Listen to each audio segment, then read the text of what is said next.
নমস্কার।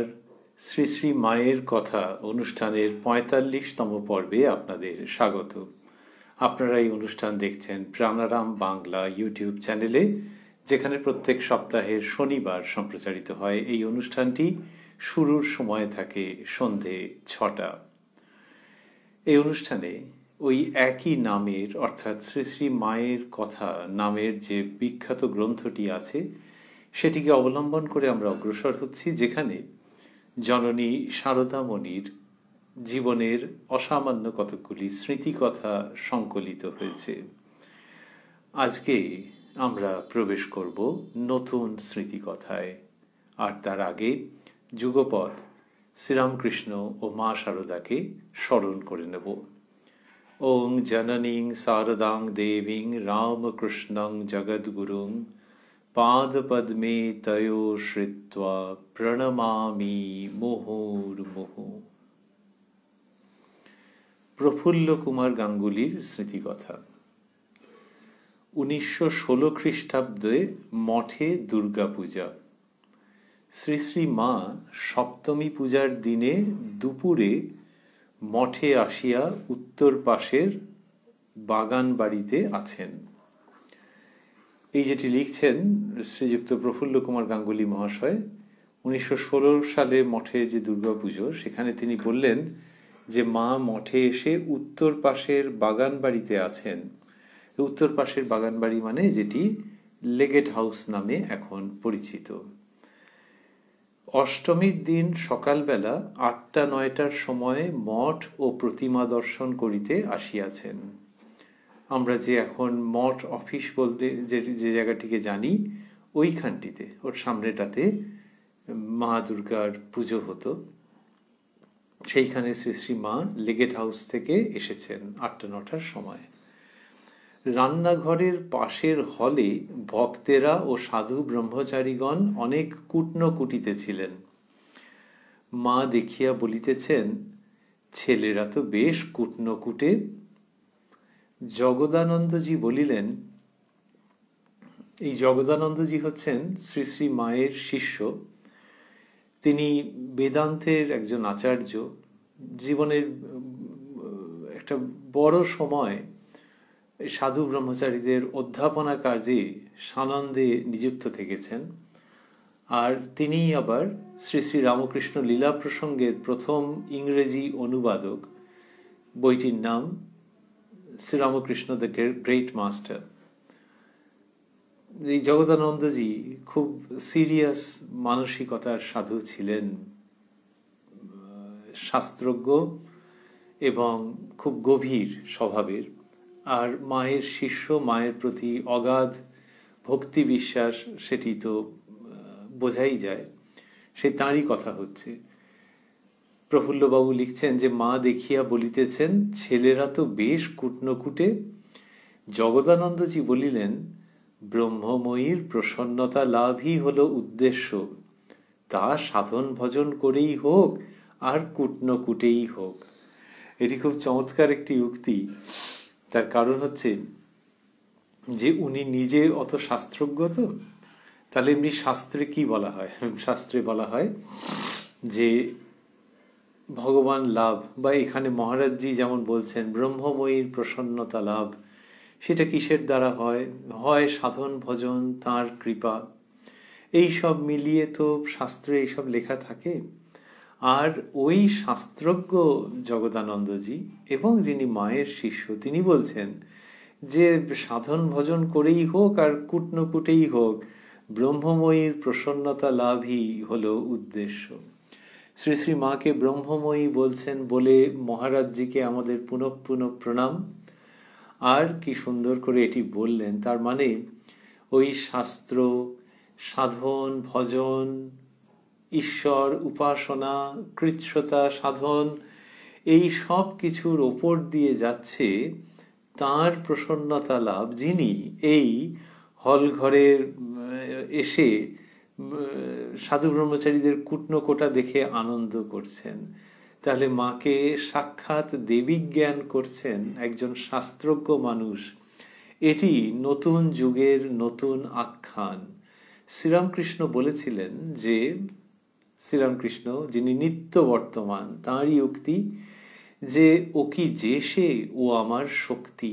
সে বলেছিলেন তখনকার দিনে তো আর সেটা খবরের কাগজে ছাপা হয়ে বেরোয়নি। এমনকি তিনি যে বলেছেন এটা আর কতজনেই বা জানতেন? যদি জানেনও, তাহলেও এই উক্তি দুম করে করা যায়? শ্রী শ্রী মা বলেছেন যে ও কি যে সে, শ্রীরামকৃষ্ণ বলেছেন শ্রী শ্রী মায়ের সম্পর্কে, ও কি যে সে, ও আমার শক্তি। কিন্তু এইখানে এই দুর্গাপুজোর অষ্টমীর দিন জগদানন্দজি মহারাজের মুখ দিয়ে যেটি বেরোচ্ছে, সেখানে আমাদের আনন্দের কারণ আছে যে এটা শুধু যে শ্রীরামকৃষ্ণকে অনুসরণ করেই হচ্ছে তা নয়। শ্রীরামকৃষ্ণের এই উক্তির খুব গভীর ছাপ মনের মধ্যে পড়েছে, অথবা নিজের দীক্ষাগুরুকে ওই রূপে মহারাজ প্রত্যক্ষ অনুভব করেছেন। এই সব মিলিয়ে ওটি হচ্ছে যে কুটনোকোটার প্রসঙ্গে মায়ের মুখের যে হাসি। প্রফুল্লবাবু লিখছেন যে মা দেখিয়া বলিতেছেন ছেলেরা তো বেশ কুটনোকুটে, তার মানে তার মুখের মধ্যে প্রসন্নতা ছিল। সেইটিতে জগদানন্দজি এটি বললেন যে ব্রহ্মময়ীর প্রসন্নতা লাভই হলো উদ্দেশ্য, তা সাধন ভজন করেই হোক আর কুটনোকুটেই হোক। গানে আছে, সদানন্দ সুখে ভাসে শ্যামা যদি ফিরে চায়। মা যদি একটু আট চোখে চান, মায়ের একটি অপাঙ্গ দৃষ্টিপাতেই সুখ সাগরে ভেসে যাওয়ার মতো অনুভূতি হয়।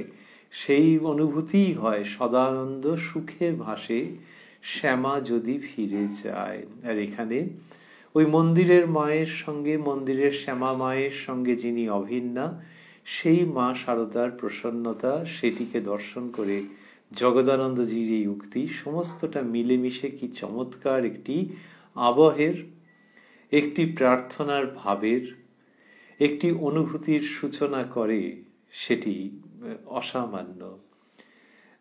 প্রফুল্লবাবু লিখছেন, এই দিনে বহু লোক শ্রী শ্রী মাকে প্রণাম করিতেছিলেন। শ্রী শ্রী মাকে বারবার গঙ্গা জলে পা ধুইতে দেখিয়া যোগিন মা বলিয়াছিলেন, মা ও কি হচ্ছে, সর্দি করে বসবে যে। তো বহু লোক প্রণাম করছেন, মা গঙ্গা জলে পা ধুচ্ছেন কেন? প্রফুল্লবাবু লিখছেন, মা বলিলেন, যোগেন কি বলবো, এক একজন প্রণাম করে যেন গা ঠান্ডা হয়, আবার এক একজন প্রণাম করে যেন গায়ে আগুন ঢেলে দেয়, গঙ্গা জলে না ধুলে বাঁচি নে। এই কথা বলছেন যে শ্রী শ্রী মা। এখানে আমরা পাচ্ছি যোগিন মায়ের সঙ্গে এই কথা হচ্ছে, এবং সেখানে তিনি যে বললেন যে এই প্রণাম করলে যেন গা ঠান্ডা হয় ইত্যাদি। প্রথমত বোঝাই যাচ্ছে যে তিনি সেই শ্রেণীর যার কিনা স্পর্শ দ্বারাই ওই অনুভূতিগুলো হয়। যদিও এটা সাধক সাধিকাদের মধ্যে অনেক সময় দেখা যায় যারা খুব অগ্রসর, মানে শ্রী শ্রী মায়ের স্তরের অনেক আগেই এটি হতে দেখা যায়, তবু সাধারণ মানুষের তো হয় না। তো মায়ের ক্ষেত্রে হচ্ছে যে কার স্পর্শ কিরকম সেটি তিনি বুঝতে পারছেন মানে কি সরাসরি তার দ্বারা প্রভাবিত হচ্ছেন। বলছেন যে যোগেন কি বলবো, এক একজন প্রণাম করে যেন গা ঠান্ডা হয়, আবার এক একজন প্রণাম করে যেন গায়ে আগুন ঢেলে দেয়। এরকমটা তার ওই বোধটা হচ্ছে একবার সঙ্গে সঙ্গে। ওই যে আগুন ঢেলে দেয়, তারপরেই বললেন গঙ্গা জলে না ধুলে বাঁচি নে, তার মানে এত কষ্ট হয়। তাহলে প্রথমত হচ্ছে যে তার সেই অনুভূতি, মানে সঙ্গে সঙ্গে সেই অনুভূতি হচ্ছে সেই স্তর যে কিরকম সেটি আমরা এখান থেকে ভাবতে পারি।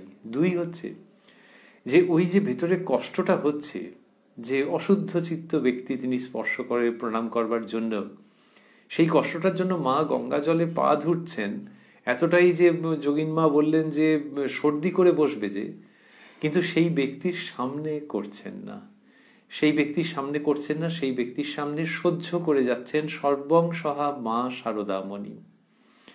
তিনি সহ্য করে যাচ্ছেন। এটির কথা ঠাকুরের সন্তানেরা বলেছেন অনেকেই যে মায়ের এই সহ্য গুণ বাইরের দিকে কোনো প্রকাশ নেই, তাহলে যিনি কিনা ওইটা বুঝতে পারছেন, ভেতরে ওরকম কষ্ট হচ্ছে, তিনি সহ্য করে যাচ্ছেন এবং সে চলে যাওয়ার পর তারপরে গঙ্গা জলে পা ধুচ্ছেন।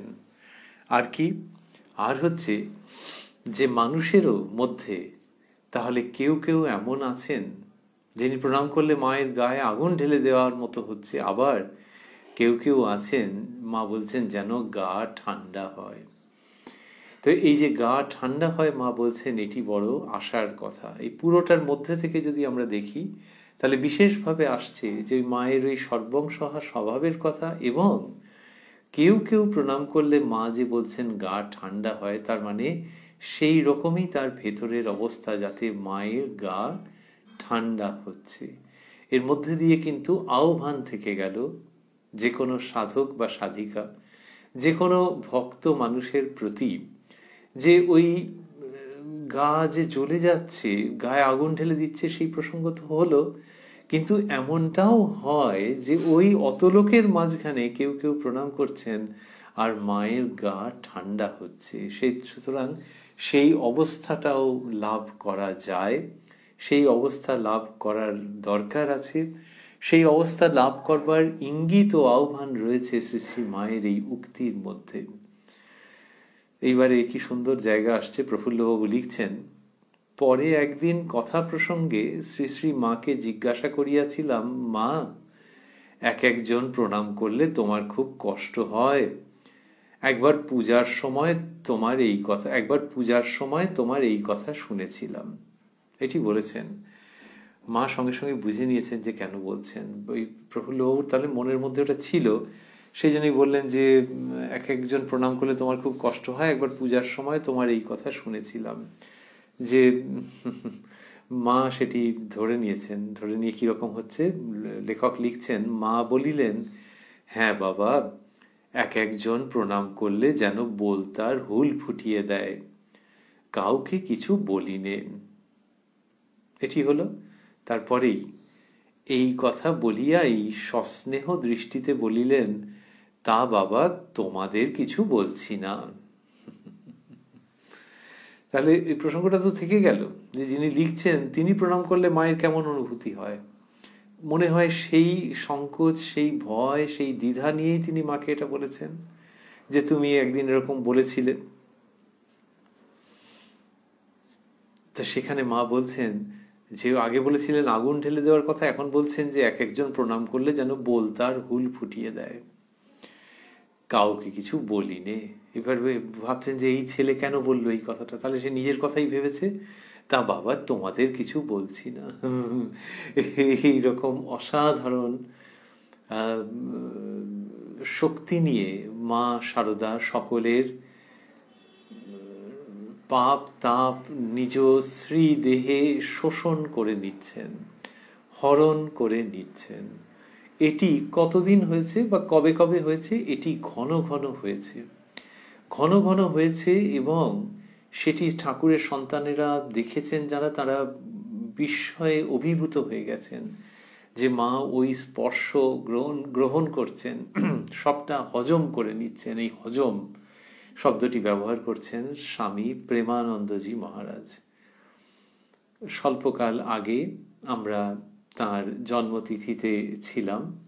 স্বামী প্রেমানন্দজি বলছেন, যে বিষ নিজেরা হজম করতে পারছি নে, সব মার নিকট চালান দিচ্ছি, মা সব কোলে তুলে নিচ্ছেন, অনন্ত শক্তি, অপার করুণা, জয় মা। ওই যে বললেন যে বিষ নিজেরা হজম করতে পারছি না, তার মানে সেই সব মানুষ যাদের প্রণাম গ্রহণ করা যাচ্ছে না, যাদের দীক্ষা দিলে ভেতরে প্রবল যন্ত্রণা হচ্ছে, যে বিষ নিজেরা হজম করতে পারছি না, সব মার নিকট চালান দিচ্ছি। তাহলে তাদেরকে আর কি বলছেন যে মা, তুমি এদেরকে দীক্ষা দাও, মা সব কোলে তুলে নিচ্ছেন। এইটি প্রেমানন্দজি বলছেন। তিনিও তো প্রেমের সাগর।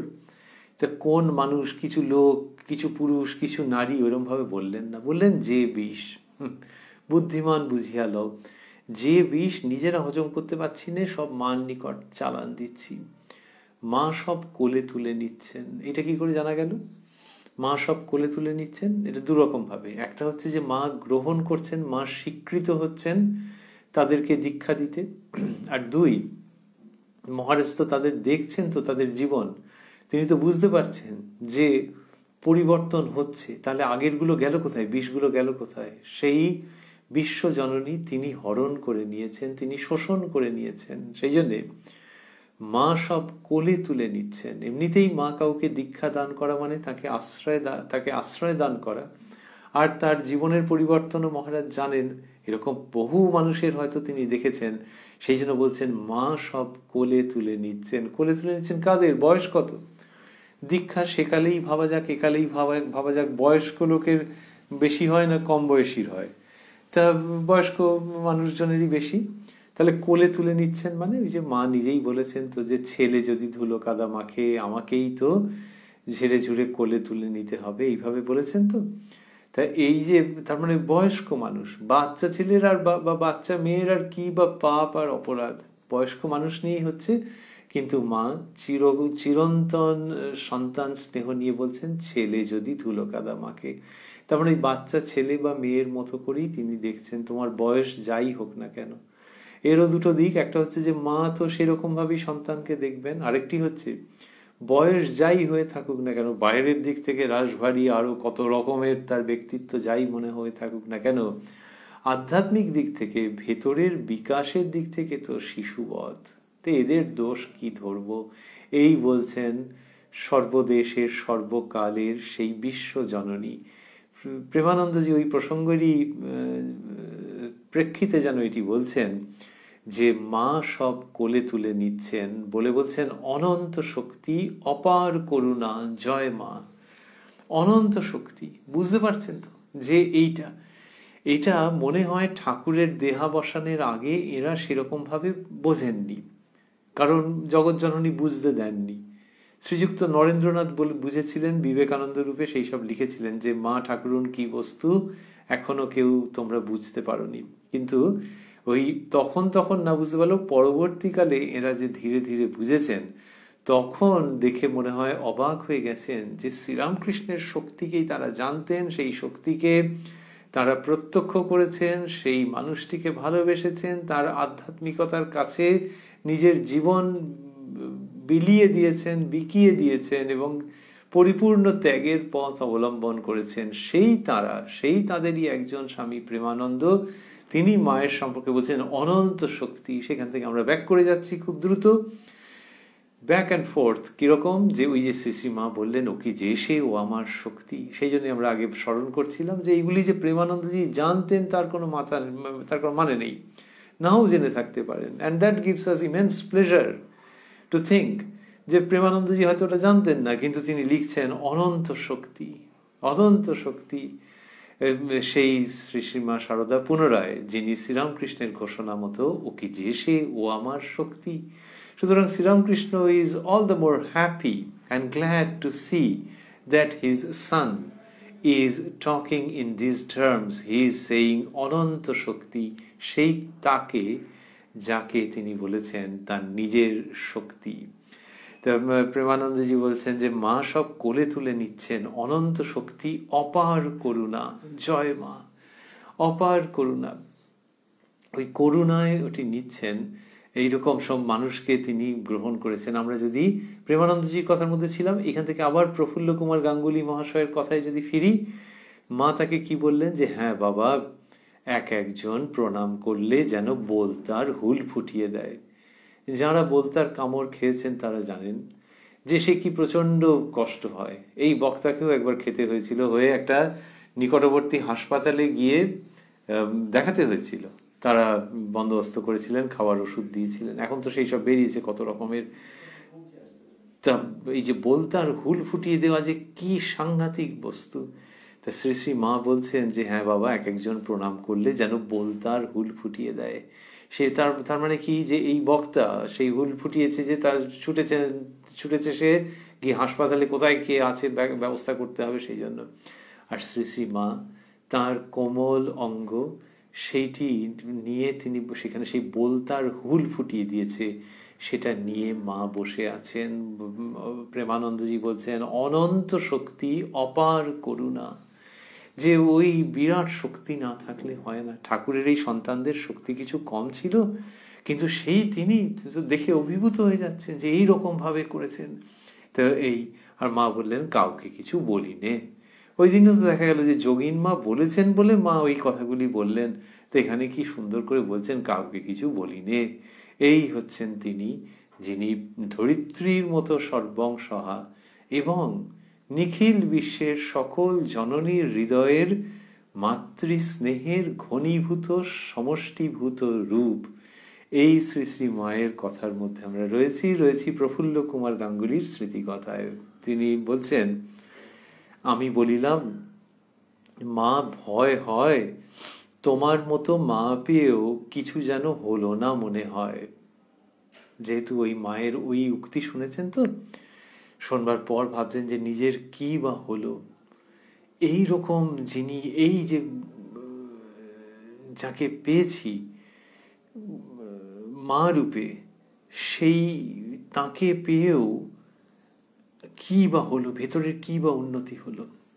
মা, ভয় কি বাবা, ভয় কি বাবা, সর্বদার তরে জানবে যে ঠাকুর তোমাদের পেছনে রয়েছেন। আমি রয়েছি, আমি মা থাকতে ভয় কি। ঠাকুর যে বলে গেছেন যারা তোমার কাছে আসবে আমি শেষকালে এসে তাদের হাতে ধরে নিয়ে যাব। যে যা খুশি করো না কেন, যে যেভাবে খুশি চলো না কেন, ঠাকুরকে শেষকালে আসতেই হবে তোমাদের নিতে। ঈশ্বর হাত পা দিয়েছেন। হাত পার পর বন্ধনীর মধ্যে লেখা আছে ইন্দ্রিয়াদি। তারা তো ছুঁড়বেই, তারা তাদের খেলা খেলবেই। মা কত বড় একটা আশার বাণী, ভরসার বাণী বলছেন। বলছেন যে সর্বদার তরে জানবে যে ঠাকুর তোমাদের পেছনে রয়েছেন। আমি রয়েছি, আমি মা থাকতে ভয় কি। যে পেছনে সর্বদা ঠাকুর রয়েছেন আর মা রয়েছেন, এটি মা তার শ্রীমুখে ঘোষণা করছেন, সান্ত্বনা দিচ্ছেন, অঙ্গীকার করছেন। আর বলছেন যে ঠাকুর যে বলে গেছেন যারা তোমার কাছে আসবে আমি শেষকালে এসে তাদের হাতে ধরে নিয়ে যাব। এই যে মায়ের কাছে আসা মানে মায়ের শরণাগত হওয়া। আর বললেন যে যে যা খুশি করো, যে যা খুশি করো না কেন, যে যেভাবে খুশি চলো না কেন, ঠাকুরকে শেষকালে আসতেই হবে তোমাদের নিতে। এই যে তোমাদের নিতে মা বলছেন, এটি বুঝে নিতে হবে যে এটি সাধারণভাবে ধরলে হবে না। কিন্তু এই প্রফুল্ল কুমার গাঙ্গুলি তিনি মায়ের দর্শন পেয়েছেন, মায়ের কৃপা লাভ করেছেন। এই রকম যারা ঠাকুরকে শেষকালে আসতেই হবে তোমাদের নিতে, এইটা যে তুমি যাই করো না কেন ঠিক আছে ও ঠাকুর আসবেন, এবং যাই করো সেটাকেও মা কিরকম বলছেন, ঈশ্বর হাত পা দিয়েছেন, তারা তো ছুঁড়বেই, তারা তাদের খেলা খেলবেই। এতটা পর্যন্ত যেন তিনি মকুব করে দিচ্ছেন সেই সমস্ত সীমাবদ্ধতাকে।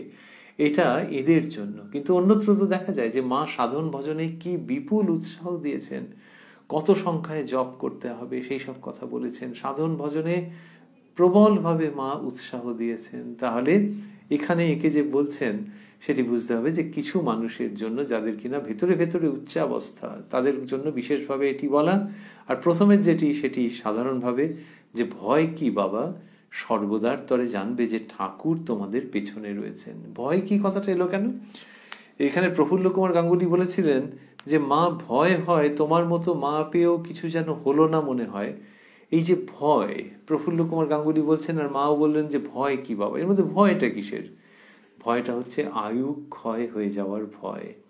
যে এই মানুষের জীবন তো বোঝাই যায় যে এই জীবনে হতে পারি, এবারে যদি আয়ু ক্ষয় হয়ে যায়, যদি এই জীবনে এই ওইখান থেকে ভয়, অন্য কোনো কারণ, মৃত্যু ভয় এটা ঠিক নয়।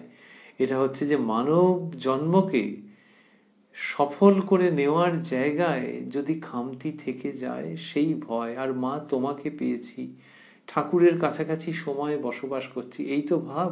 সেই জন্যে আর তোমার মতো মা, মা ভয় হয়, তোমার মতো মা পেয়েও কিছু যেন হলো না মনে হয়। সেখানে মা বলছেন, ভয় কি বাবা, সর্বদার তরে জানবে যে ঠাকুর তোমাদের পেছনে রয়েছেন। এই বিরাট অভয় বাণী শ্রী শ্রী মা উচ্চারণ করছেন যে ঠাকুর তোমাদের পেছনে রয়েছেন। তাহলে এই মাকে অবলম্বন করলেই ঠাকুরকে অবলম্বন করা হয়। যথাগ্নের দাহিকা শক্তি রামকৃষ্ণে স্থিতা হিয়া সর্ববিদ্যা স্বরূপাং তাং শারদাং প্রণমাম্যহম। তো অগ্নি এবং তার দাহিকা শক্তি যেরকম, শারদানন্দজি মহারাজ তার স্তোত্রের মধ্যে লিখছেন, যথাগ্নের দাহিকা শক্তি। অগ্নি এবং তার দাহিকা শক্তি। অগ্নিকে ভাবলে তার দাহিকা শক্তিকে কি না ভেবে থাকতে পারো?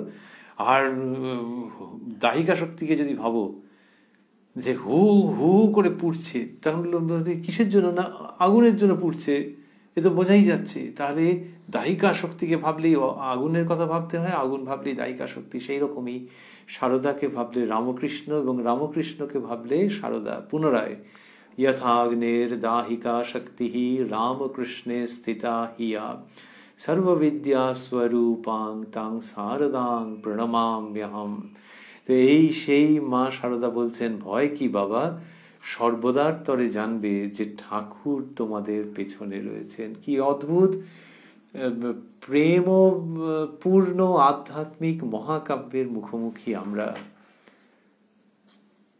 প্রফুল্ল কুমার গাঙ্গুলি লিখছেন, একবার ঠাকুরকে ভোগ দিতে গিয়ে দেখি ছবি হইতে একটা আলোর স্রোত নৈবেদ্যের উপর পড়িয়াছে। তাই মাকে জিজ্ঞাসা করিয়াছিলাম, মা যা দেখি সে কি মাথার ভুল না সত্যি? যদি ভুল হয় তবে যাতে মাথা ঠান্ডা হয় তাই করে দাও। মায়ের সঙ্গে কি সুন্দর সম্পর্ক। তা বললেন যে ঠাকুরকে ভোগ দিতে গিয়ে বলছেন যে একটা আলোর স্রোত নৈবেদ্যের উপর পড়তে দেখেছেন, এবং মাকে এটা জিজ্ঞাসা করছেন। তারপর লিখছেন, মা একটু চিন্তা করিয়া বলিলেন, না বাবা, ও সব ঠিক। এটি মা বলছেন।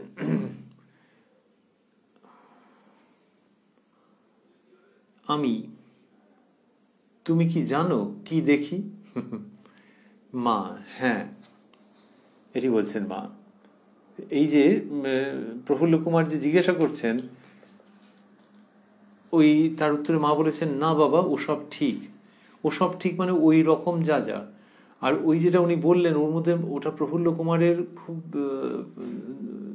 দৃঢ় প্রত্যক্ষ অনুভূতির মতো আছে, এবং ওখানে আরো কিছু মনে হয় আছে। সেই জন্যই বলছেন যে তুমি কি জানো কি দেখি, মানে তুমি এরকম বলে দিলে, তুমি কি জানো কি দেখি। এইটা মাকে বলছেন। ওই মা, ওই অনন্ত শক্তিধারিণী মা। তো প্রেমানন্দজি বলেছেন, এরাও তো বুঝতে পারছেন, কিন্তু তাকে তুমি তুমি করে কিরকম বলছেন না, ঠিক যেরকম ছেলে আর মায়ের সম্পর্ক হয়। তুমি কি জানো কি দেখি? মা বলছেন, হ্যাঁ আমি। তখন উনি একটু উৎসাহ পেয়ে গেছেন। তার আগে আমরা একটু ভাবছি যে এই যে বললেন যে ছবি হইতে একটা আলোর স্রোত নৈবেদ্যের উপর পড়িয়াছে, এবং মা সেটি সমর্থন করলেন যে হ্যাঁ, যা দেখেছো ঠিক দেখেছো। এটি যিনি দেখছেন তিনি কি কম কেউ? সেই তাকেই তো মা ওই সবগুলো বলেছেন যে যা করছো করে যাও, শেষকালে ঠাকুর এসে দাঁড়াবেন ইত্যাদি। তো শেষকালে ঠাকুর এসে দাঁড়াবেন ওই যারা মায়ের কাছে এরকমই শরণাগত হবে, যারা আধ্যাত্মিক জীবনে ওইরকম ভাবেই অগ্রসর হবে। মা তো তাই চান। তো এখানে প্রফুল্ল কুমারের মানসিক অবস্থা বা তার আধ্যাত্মিক অর্জনেরও কতক কতক আমরা আভাস পেলাম। তুমি কি জানো কি দেখি? মা, হ্যাঁ আমি। এবার একটু তিনি প্রশ্রয় পেয়ে, আশ্বাস পেয়ে, আশান্বিত হয়ে, কৌতূহলান্বিত হয়ে বলছেন, ঠাকুরকে ও তোমাকে যে ভোগ দিই তা কি ঠাকুর পান? তুমি কি তা পাও? মা, হ্যাঁ আমি। বুঝবো কি করে? মা, কেন গীতায় পড়ো নাই? ফল পুষ্প জল ভগবানকে ভক্তি করে যা দেওয়া যায় তা তিনি পান। গীতার 9ম অধ্যায়ের 26 সংখ্যক শ্লোকে যেটি আছে, পত্রং পুষ্পং ফলং ইত্যাদি, সেটির ভাব তো একদম এইটি। তো মা সেটির উল্লেখ করে বলছেন, কেন গীতায় পড়ো নাই? ফল পুষ্প জল ভগবানকে ভক্তি করে যা দেওয়া যায় তা তিনি পান। এই উত্তরে বিস্মিত হইয়া বলিলাম, তবে কি তুমি ভগবান? এই কথায় মা হাসিয়া উঠিলেন, আমরাও হাসিতে লাগিলাম। তো ওই যে মা ওই সমস্ত বলে দিয়েছেন যে হ্যাঁ যা দেখো ঠিক, তখন বলছেন, ঠাকুরকেও তোমাকে যে ভোগ দিই তা কি ঠাকুর পান? তুমি কি তা পাও? মা বললেন হ্যাঁ। এই রকম প্রশ্ন যে কেউ করেননি, আর মা এইরকম ভাবেই সবসময় বলেননি বা ধরা দেননি, কিন্তু এই সন্তানের কাছে দিচ্ছেন। এটি এক। দুই হচ্ছে যে উনি তো ওরকম লিখলেন, লিখে বইতে যাতে প্রকাশিত হয় সেই জন্য সেটিকে প্রদান করলেন। কোথায়? উদ্বোধনে, যে যাতে এটি প্রকাশিত হয়। কে দেখছেন এই সমস্ত কিছু? সংকলন ও সম্পাদনা করছেন স্বামী অরূপানন্দজি মহারাজ, মায়ের সন্তান, অত্যন্ত সিরিয়াস মানসিকতার সন্ন্যাসী। প্রচুর স্মৃতি কথা তো এসেছে, কিন্তু খুব তার মধ্যে থেকে তারা বেছে বেছে নিয়েছেন। অনেকে হয়তো আবেগের বশে কিছু লিখেছেন, সেখানে বেছে বেছে নিয়েছেন যে যেগুলো একেবারে জানা আছে যে একদম ঠিক ঠিক। এই প্রথমের দিকেই এই স্মৃতি কথাটি রয়েছে, প্রথম কয়েকটির মধ্যেই। তাহলে পরেরগুলিও গুরুত্বপূর্ণ। আর এই প্রথম পরের স্বয়ং অরূপানন্দজিটি দ্বিতীয় ভাগে ছিল আগে, এখন অখণ্ড রূপে গ্রন্থ প্রকাশিত। তো এই প্রথমের দিকেই দিয়েছেন প্রফুল্ল কুমার গাঙ্গুলির। তার মানে নিশ্চয়ই মহারাজের, অরূপানন্দজি মহারাজের এবং তার সঙ্গে যুক্ত যে সন্ন্যাসী মানুষরা, তাদের এটা জানা ছিল যে এর সম্পর্কে, না হলে দেবেন কেন, সম্পাদনা করে দিতেন। তো এইখানে বলছেন যে উনি হয়তো ভেবেছেন মা কিরকম কি বলেছেন, উনি এরকম এরকম ভেবেছেন। না, it's a fact, it's a truth, it's a truth to be happy with, to be blissful with, to celebrate. This is a truth for genuine celebration. যেখানে মা বলছেন ওই প্রফুল্লবাবুর প্রশ্নের উত্তরে যে ঠাকুরকেও তোমাকে যে ভোগ দিই তা কি ঠাকুর পান? তুমি কি তা পাও? মা বললেন হ্যাঁ। আমি বুঝবো কি করে মা, কেন গীতায় পড়ো নাই? ফল পুষ্প জল ভগবানকে ভক্তি করে যা দেওয়া যায় তা তিনি পান। এবারে তিনি বিস্মিত হয়ে প্রফুল্লবাবু বলছেন যে তবে কি তুমি ভগবান? এটা কেন জিজ্ঞেস করলেন? মা শারদা তো ভগবতী, তাহলে জিজ্ঞেস করলেন কেন? এত ক্লোজ এরকম জিজ্ঞেস করলেন কেন? এই যে জিজ্ঞেস করছেন তার থেকেই বোঝা যাচ্ছে খুব ক্লোজ। তাহলে যারা ক্লোজ নয় তারা বুঝি জিজ্ঞেস করে না, তা নয়। কিন্তু ওই কালের ব্যবধানে একটা ভাব, একটা অনুভূতি, একটা আদর্শ জমাট বাঁধে তো অনেকটা সময় জুড়ে। তাহলে শ্রী শ্রী মাকে এখন যেভাবে করে ভগবতী মানুষে ভাবতে পারে বা কেউ বলতে পারেন মনের বিশ্বাসের জায়গা থেকে, যখন তিনি সশরীরে রয়েছেন তখন বলতে পারা কি সোজা? এমনি একজন মানুষের মধ্যে ভগবতী অবতীর্ণ হয়েছেন, এরকম বলতে পারা সোজা? শ্রীরামকৃষ্ণকে তবু না হয় অবতার বললেন, কিন্তু তার লীলা সঙ্গিনী, তার সহধর্মিনী তাকে ভগবতী বলা, সেটা কি সোজা? এই তার উপরে ব্যাপারটি মানে সোজা নয়, তার উপরে ব্যাপারটি আরো কঠিন করে দিয়েছেন সেই জগৎজননী স্বয়ং। কারণ তিনি বলছেন যে একেবারে বাড়ির মাটির মতো তো তিনি ব্যবহার করেছেন, বাড়ির মায়ের মতো। এসো বসো খাও। প্রফুল্লবাবুর এই স্মৃতি কথার মধ্যে আমরা বেশি পাচ্ছি না, হয়তো তিনি লেখেননি, কিন্তু অন্যজনদের কত পেয়েছি। এর আগে আমরা সরজুবালা দিদির প্রসঙ্গের মধ্যে ছিলাম এবং অন্যদের প্রসঙ্গ তারপরে এসেছে, কত রয়েছে। সেই জন্যে ওই রকম এর সঙ্গেও তো বসে বসে বসে বসে গল্পের ভঙ্গিতে হচ্ছে, স্বাভাবিকভাবে ওইটা আসবে যে তবে কি তুমি ভগবান। এদের অবতরণের এই বিশেষত্ব যে বুঝতে পারা যাচ্ছে না ভগবান ভগবতী কামারপুকুর জয়রামবাটিতে অবতীর্ণ হয়েছেন। মানুষ বুঝতে পারছে না, কিন্তু বুঝতে পারছে না মানে যে তারা বঞ্চিত করছেন তা নয়, সময় লাগছে। একটি পুষ্প যেমন ধীরে ধীরে বিকশিত হয়, সেই রকম ভাবে রামকৃষ্ণ সারদার এই দিব্য লীলার ক্রমিক বিকাশ কি অপূর্ব। তো সেই রকম মাঝখান থেকে প্রফুল্ল কুমার তিনি ঠিক করতে পারছেন না, যখন মনের মধ্যে ওই ভাবটা পুরোপুরি প্রগাঢ় প্রভাব বিস্তার করেনি, প্রগাঢ় ছাপ ফেলেনি, তখন তবে কি তুমি ভগবান? এই কথায় মা হাসিয়া উঠিলেন, আমরাও হাসিতে লাগিলাম। এই হাসতে হাসতেই আজকের এই ৪৫তম পর্বের আমরা সমাপন করব। শ্রী শ্রী মায়ের কৃপায় এই অনুষ্ঠানে আপনারা আমরা আবারও মিলিত হব আগামী শনিবার প্রাণারাম বাংলা ইউটিউব চ্যানেলে, যেখানে প্রত্যেক সপ্তাহের শনিবারগুলিতে সম্প্রচারিত হয় এই শ্রী শ্রী মায়ের কথা অনুষ্ঠানটি। শুরুর সময় থাকে সন্ধে 6টা। আর আজকে শেষ করতে করতে আমরা ভাবছি যে এই যে মা বলছেন যে গীতায় পড়নাই ফল পুষ্প জল, ভগবানকে ভক্তি করে যা দেওয়া যায় তা তিনি পান। সুতরাং আমরাও যদি সেইগুলি দিই ভক্তি করে, সেইগুলি প্রদান করি পূজা রূপে, তাহলে মা পাবেন, ঠাকুর পাবেন। এইটি একটি হলো। আরেকটি হচ্ছে যে এই যে ফল পুষ্প জল এগুলি যে তারা পাবেন সেটা যেমন সত্য, তেমনি আবার হচ্ছে কি যে একজন ব্যক্তির নিজের দিক থেকেও যদি আরো কিছু দেওয়ার থাকে, আরো কি দিতে পারি আমরা। ফল পুষ্প জল তো চয়ন করে এনে দিতে পারি। ভালো জল নিয়ে আসা হলো, পুষ্প ফল নিয়ে আসা হলো, নিয়ে এসে দেওয়া হলো, এগুলি বাইরের থেকে সংগ্রহ করা হলো। আর ভেতরের দিক থেকে কি দেওয়া যেতে পারে? ভেতরের দিক থেকে যেটা দেওয়া যেতে পারে সেটি তো আরো গুরুত্বপূর্ণ। সেটি হচ্ছে নিজের অন্তঃকরণ দিয়ে পুজো, নিজের অন্তঃকরণকে তাদের শ্রী পাদপদ্মে নিবেদন করা, সেই পুজো। পুজোর তো সেটাই সার। আর সেখানে কি সুন্দর করে মা বলেছেন, মায়ের এমনিতে পায়ে বাত ছিল, কষ্ট ছিল, আমবাতের কষ্ট ছিল, গায়ে খুব এক এক সময় অসুবিধায় পড়েছেন। আর ঠাকুরের সেই লীলাবসানের আগে কি শারীরিক যন্ত্রণা, সেই দুজনেরই হয়ে যেন মা বললেন, আজকে আমরা যেটি শুনলাম যে যোগেন কি বলবো, এক একজন প্রণাম করে যেন গা ঠান্ডা হয়, এই কথা বললেন। আর কেউ কেউ করলে ওরকম গায়ে যেন আগুন ঢেলে দেয়, কিন্তু আমরা ভাবছি গা ঠান্ডা হয়।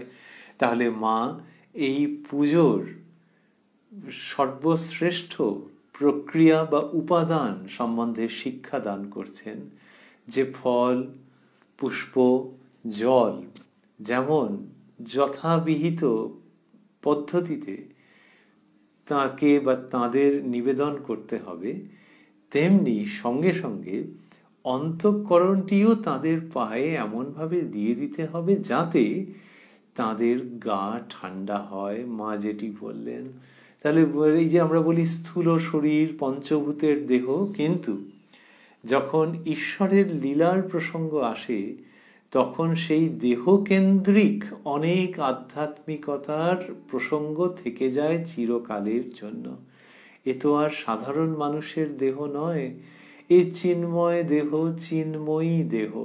সেই জন্যই মায়ের গায়ের জ্বালা যন্ত্রণা কষ্ট, ঠাকুরের যে জ্বালা যন্ত্রণা কষ্ট, বাইরের দিক থেকে লোকে তো দেখেছে, দেখে চোখে জল এসে গেছে এক সময়।